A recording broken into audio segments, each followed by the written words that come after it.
l'apôtre Paul a dit que Yahushua est Elohim manifesté en chair. Traduction Osterwald 1996. Pourquoi vous n'allez pas trouver ça dans d'autres Bibles?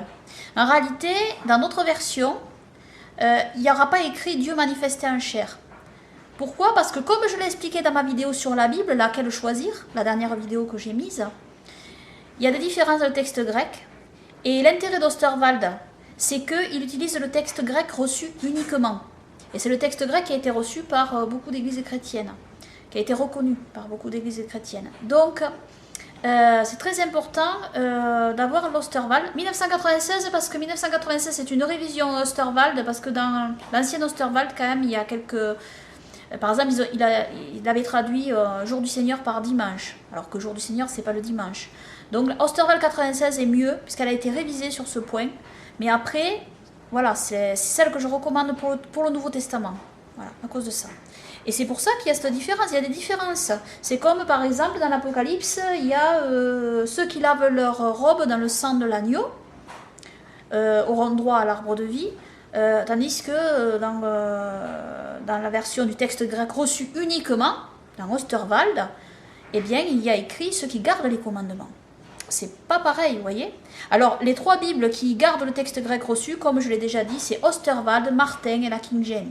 Alors, la King James, bien sûr, c'est une version anglophone, mais vous pouvez la regarder aussi, parce qu'en fait, c'est une très bonne version, la King James, parce que la King James, même, je dirais, sur certains points, elle traduit, même en traduisant l'hébreu massorétique, je trouve que c'est une traduction très bonne, parce qu'elle traduit le littéral, vraiment. King James traduit le littéral, ce que ne font pas les autres versions, parfois.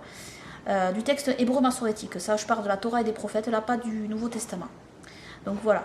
Mais la King James, c'est une très bonne traduction. Bien sûr, pour les francophones, c'est compliqué parce que c'est en anglais, mais vous pouvez la regarder. Avec Google Traducteur, vous pouvez traduire aussi ce que dit la King James, de l'anglais au français aussi. C'est intéressant de regarder parfois. Alors, il questionne notre Seigneur Sauveur Yahushua, et l'apôtre Paul dit, il est l'image de l'Élohim invisible, le premier-né de toute la création. Car en lui ont été créées toutes les choses qui sont dans les cieux et sur la terre, les visibles et les invisibles, trône, dignité, domination, autorité. Tout a été créé par lui et pour lui. Il est avant toute chose, et toute chose subsiste en lui.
regardez Étienne, il a été lapidé.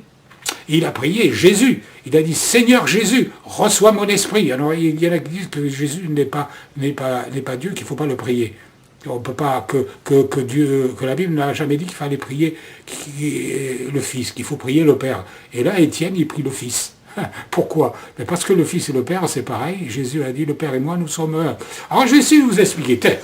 Alors je ne veux pas forcément les convaincre, les gens qui croient que Jésus, Yeshua, n'est pas Dieu, n'est pas Elohim, mais je vais essayer de vous expliquer.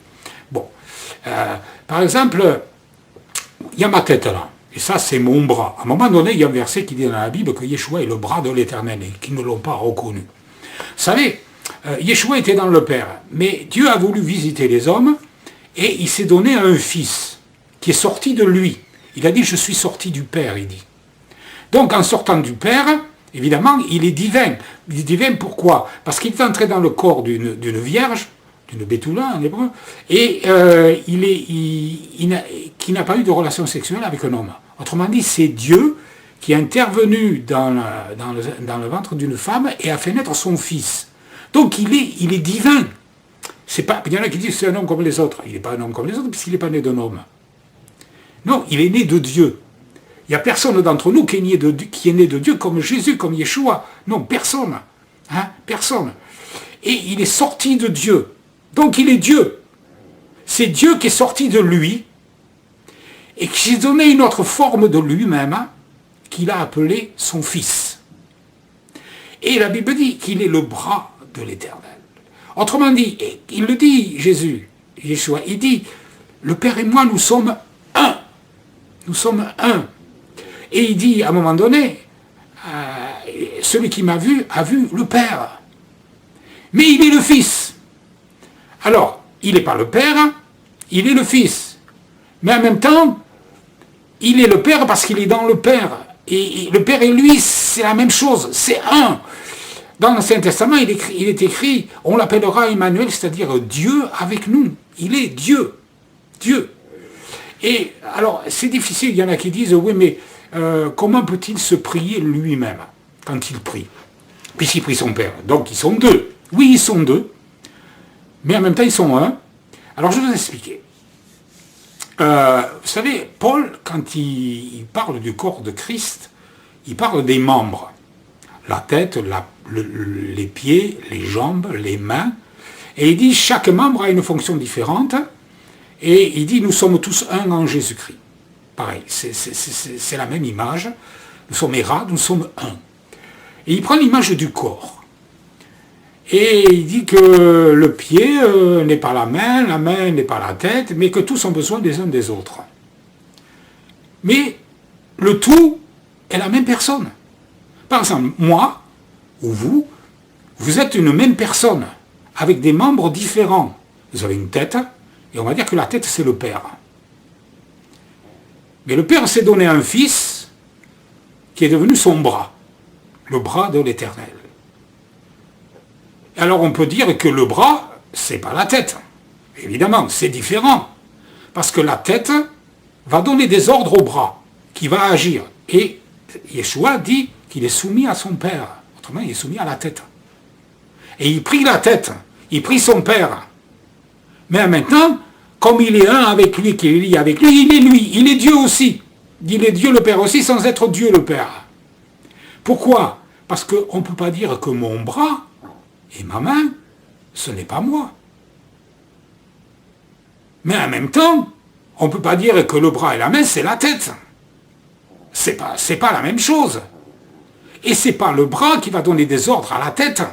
C'est la tête qui va donner des ordres au bras. Si je dis à mon bras, va à droite, mon bras, il va à droite. Si je lui dis, va à gauche, mon bras, il va à gauche. Mais mon bras, même si c'est pas ma tête, c'est moi. Mon bras, c'est moi. C'est-à-dire, le bras, c'est Serge Lavie. La tête, c'est Serge Lavie. Mon pied, c'est Serge Lavie. Mes jambes, c'est Serge Lavie. Et pourtant, mes jambes, c'est pas ma tête. Mes jambes, c'est pas mon bras. Mes pieds, c'est pas mes mains. Mais c'est la même personne. Je ne sais pas si je suis arrivé à vous convaincre avec cette image, En tout cas, il y a d'autres arguments et d'autres versets dans la Bible, puisqu'il est dit que tout a été créé par Yeshua et pour Yeshua. Et puis ailleurs, la Bible dit que c'est Dieu le Père qui a tout créé.